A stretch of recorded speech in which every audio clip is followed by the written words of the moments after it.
Dawson Rider here with my review of the Remote Control Original Megazord from Mighty Morphin Power Rangers. This is a bit of an oddball retro review for me, born out of a combination of there's a couple things I need to find before I can film the actual original Megazord's retro review, and I've had this forever and I never even considered reviewing it for whatever reason, so I wanted something to put out in the meantime.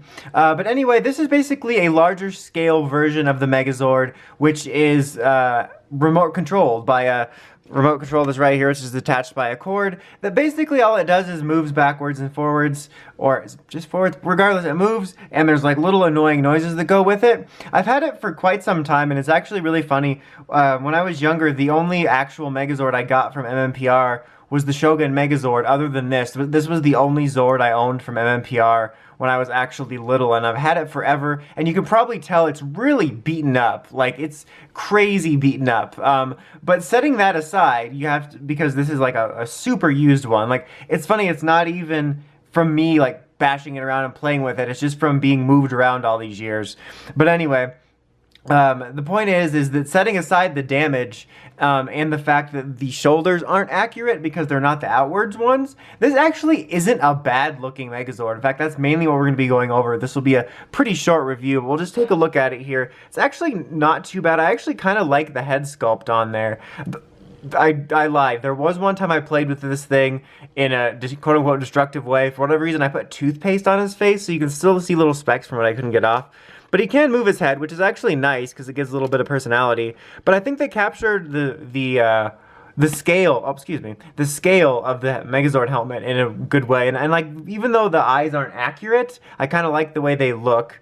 And a lot of the detail, look how terribly beaten up this is. This is like embarrassing, but it comes from stickers. And if you take a look at what this thing looks like when it's not beat up, it's actually not that bad. This is like reviewing an artifact.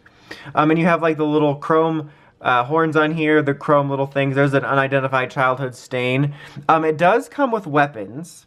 Let me zoom out here real quick, and then we'll take a look at those. Or, well, one of them. It does come with quite a large power sword that's also done in that chrome look. I have no idea where that won, but it's quite a large one. You know, that's right. And then, of course, you have the Mastodon head, which is supposed to have 2 horns, but it's also pretty beaten up. And you can move his arms, which is also kind of nice. So that's really about it. It's really funny when I was bringing this thing over to start like doing quote-unquote prep for this. There's not very much prep for it. But I kept thinking like its arms didn't even move, but it does, because I was going to say that I bet one of the only things I'll say about this is it has even less articulation than you're used to from a Sentai mech. You know, Sentai mech and Zords have very little articulation. But this actually technically has more than some of them, because usually they can only move their arms, and it's only sometimes they can move their heads. So it's nothing really to write home about, but like I've said this in multiple Zord and figure reviews, but just being able to move his head gives it a little more personality, which I always just appreciate. But its main feature here is this corded thing, which I have sort of tied up because it's kind of long. It's got the PR logo on there, but it goes forward. You can see the eyes.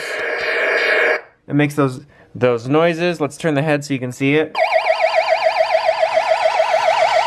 He's getting fancy. The noises are so obnoxious.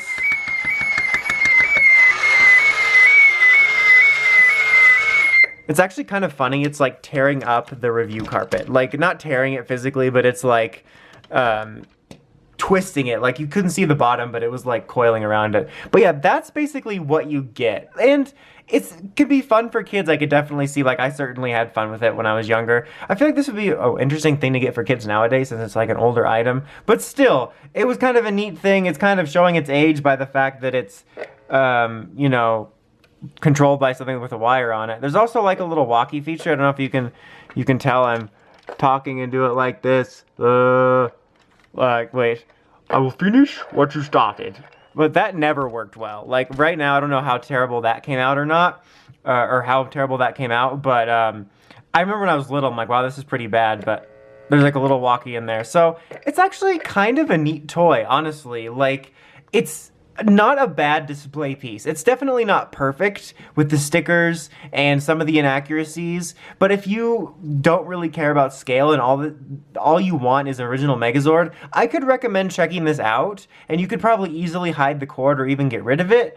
The main reason I say that is because when I was looking this up before this review, actually you can find it pretty cheap, especially compared to both the original and legacy release of the Megazord. So this was kind of a neat oddball release. It's certainly not something I would say is a must-have for fans, but I do kind of dig it, and I think that the features that they included for the time of it moving in the little walkie-talkie were clever, but it's just kind of an oddball release I wanted to take a look at. Oh, also, real quick before we go, just to give you an idea, here's it next to the original Megazord in terms of scale.